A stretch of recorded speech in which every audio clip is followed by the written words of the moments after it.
So the muscle test can give you 4 distinct responses. And this is the assumption that you're doing contraction muscle testing, which is what we normally do. Ja. And then I related that to the 4 states of stress, I call it. And that's the 3 stages of stress from Hans Sely. Hans Sely, yeah. He's this Austro-Hungarian guy.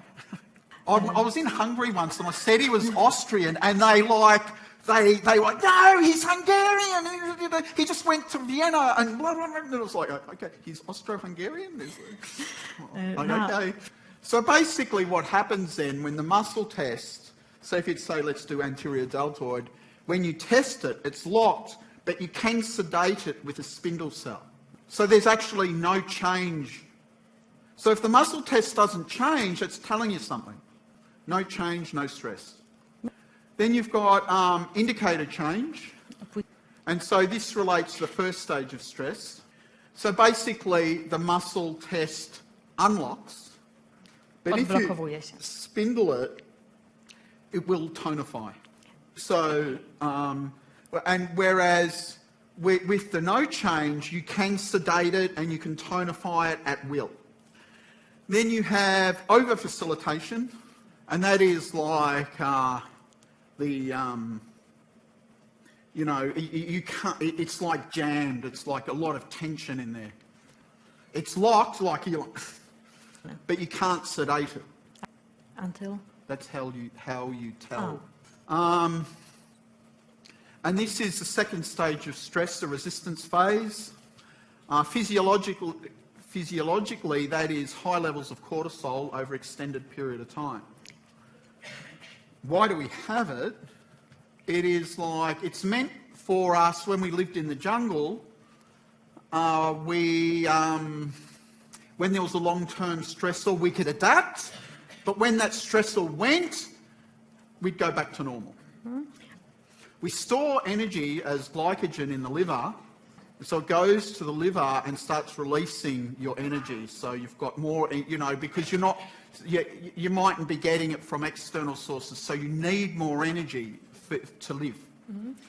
Then you have the under-facilitation, which is the exhaustion phase, third stage of stress.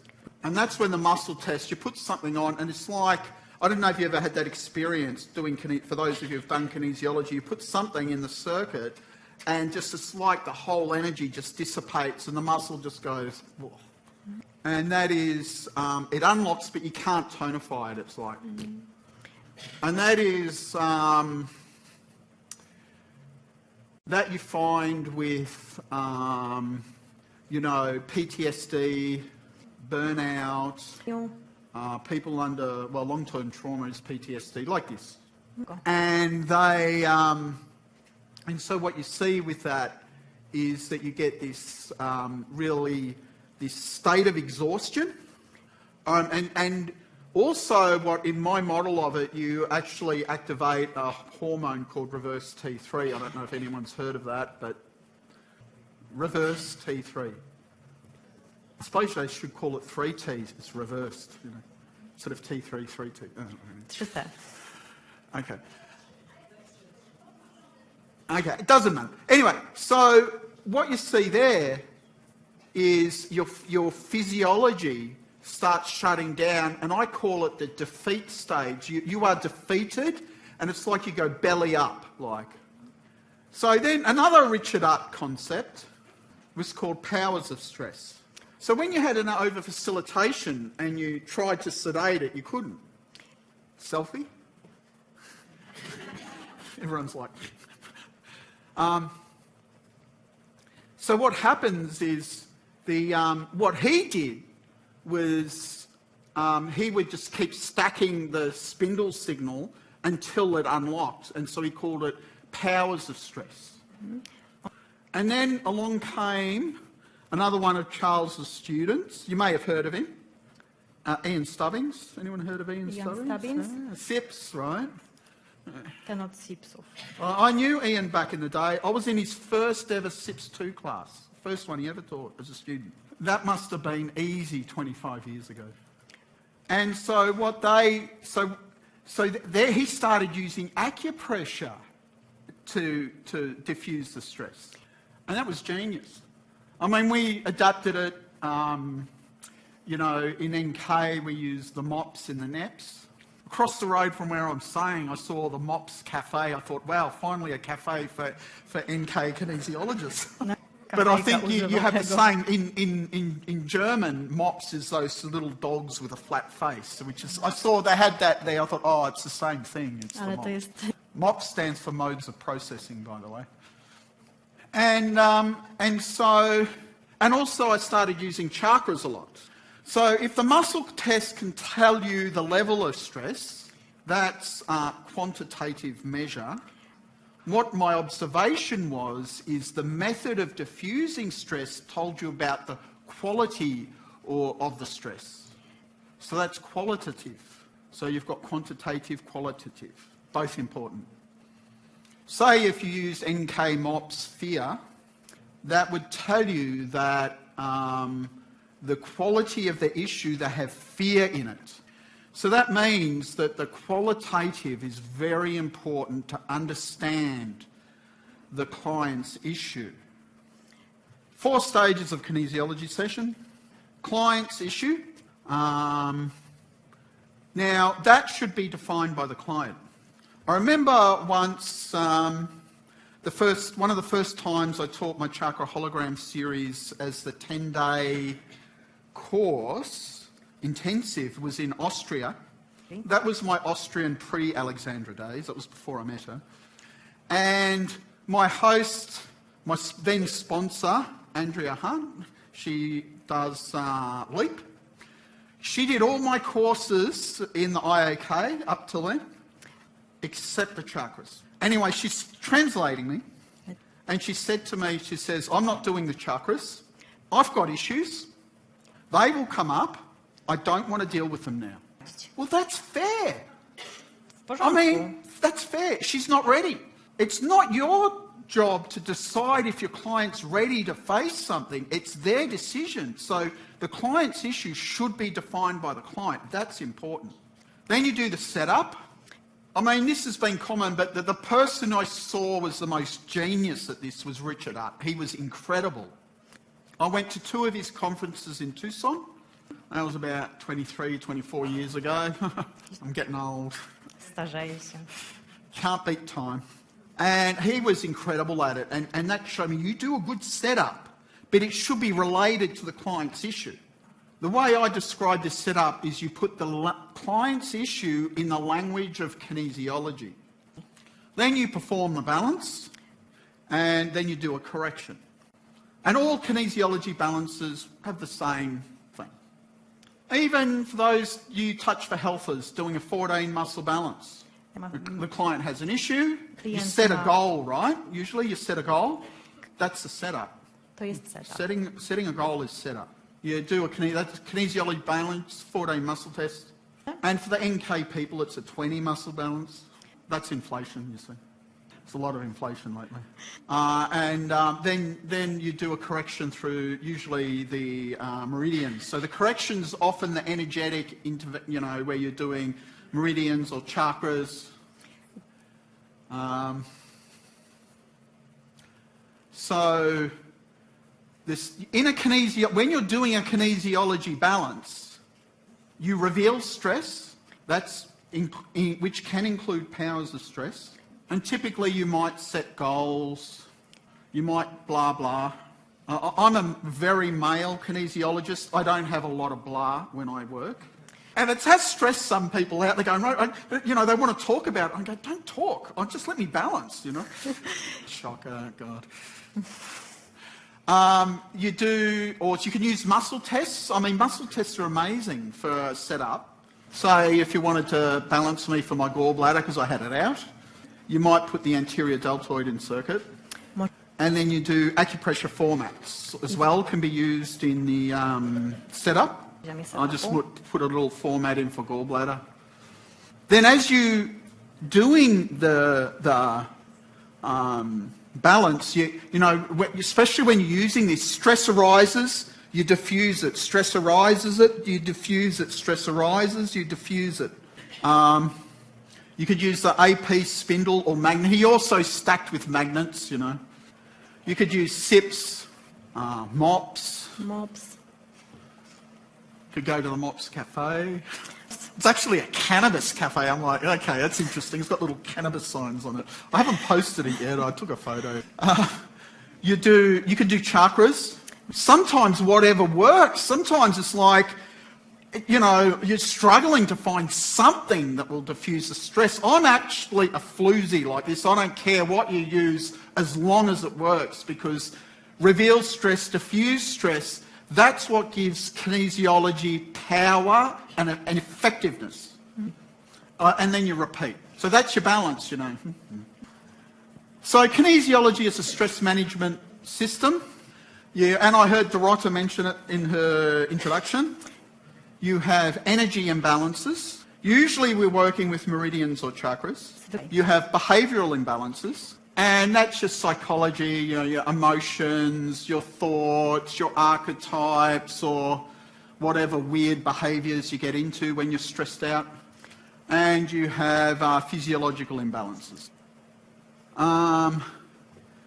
This is in the physiology, like I got this from, I don't know if anyone's heard or heard of Candace Pert, and her book I think is called Molecules of Emotion, I think, something like that. Okay, thank you.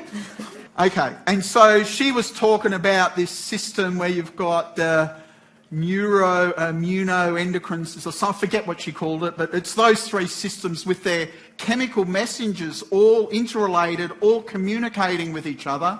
I ona mówiła o takim systemie.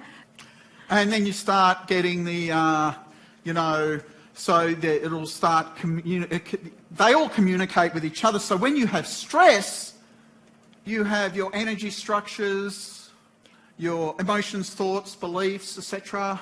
Also your muscles. We're going to assess it all with the muscle test. So that's our assessment tool. It's not a diagnostic tool. We assess stress. So kinesiology, so muscle testing is a stress assessment tool. I'm going to like that. I have to use that again. I have to come all the way to Warsaw to think of that. So here you go. But that's then going to start messing with your endocrine system, your immune system. In other words, you're going to have problems everywhere. Stress.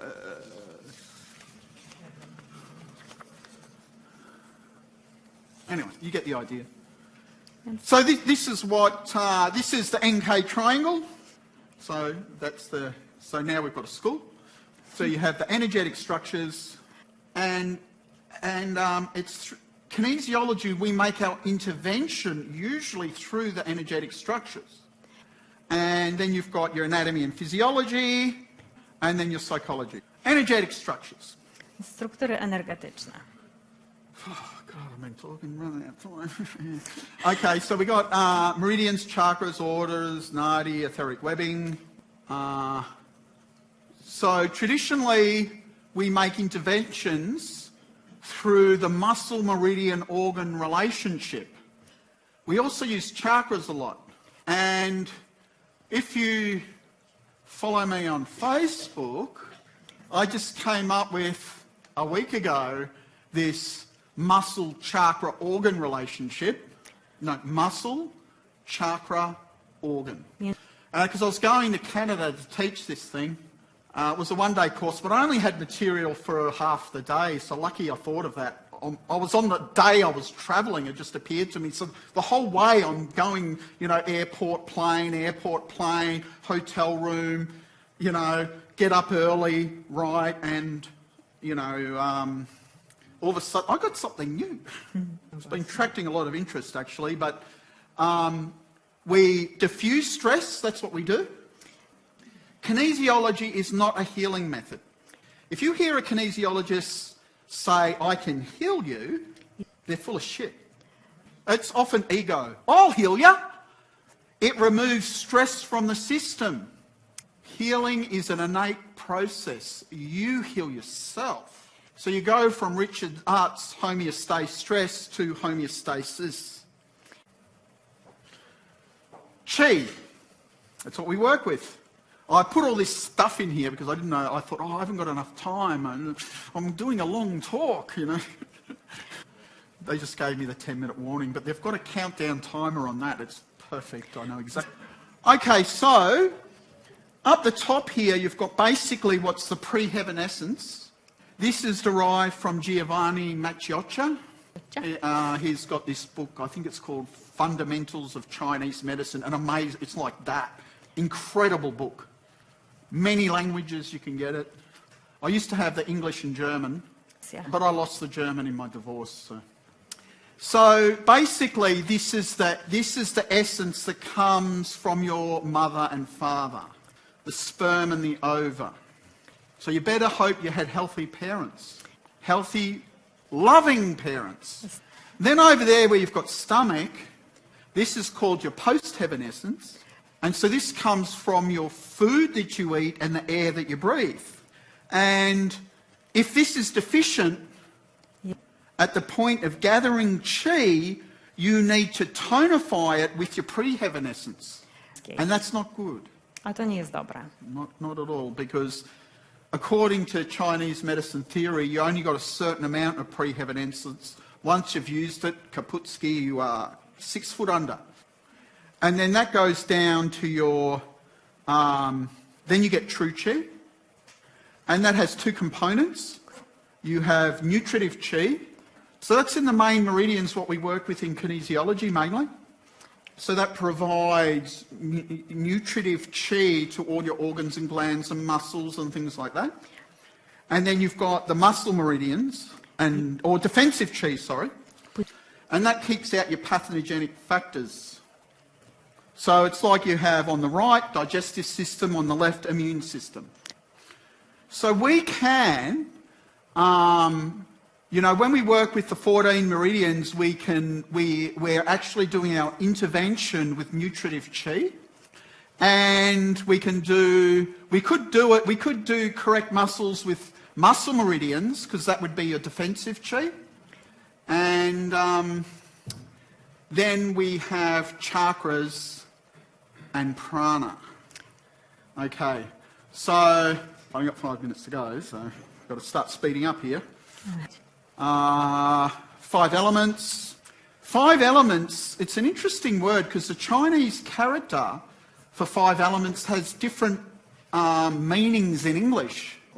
It can mean, sometimes you might heard of 5 houses of chi, and then you've got the 5, also its quality. And I think the word quality actually sums it up better. They're the 5 qualities. And so each one has a distinct quality. And that's an energetic quality. And we have, and they're divided into the yin and yang aspects. And sort of yin-yang. We've got the myth of Adam and Eve. Okay. You've got yin-yang and there's twin dragons. On the left there, you've got Ida and Pingala with Kundalini. And then you've got, over there, you've got the Kabbalah with Bina and Chokmah, and they are yin and yang as well. So all saying the same thing. Sperm and egg, yin and yang. So with energetic imbalances, the meridians can be, or elements can be balanced. They can be under energy, they can be over energy. We've got, these are the emotions from balancing with the 5 elements course of mine. Because the thing is that the under or over energy state will have also an under or over energy state reflected in the in your emotional state. But there's also a balanced state. So if you look at the bottom, if wood element is balanced, you have self-respect. If it's under energy, you have low self-esteem.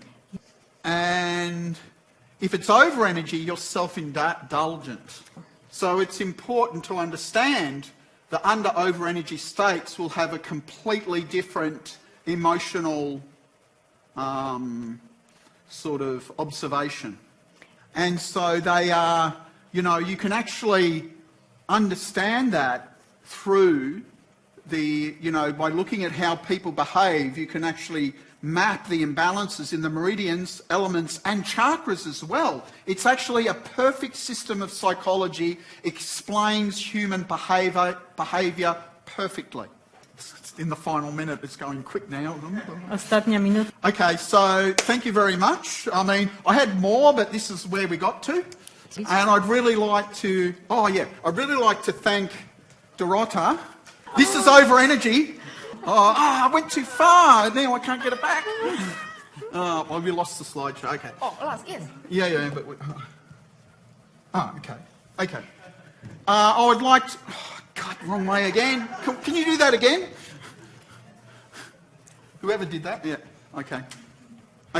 We'd just like to announce that this is part of the inauguration of NK Institute Poland, and Dorota is now the director of NK Institute Poland, so she's now become an official NK Institute. Chcemy tu ogłosić inaugurację Polskiego Instytutu Kinesiologii Energetycznej. I didn't put the Russians because I was told not to mention Russians.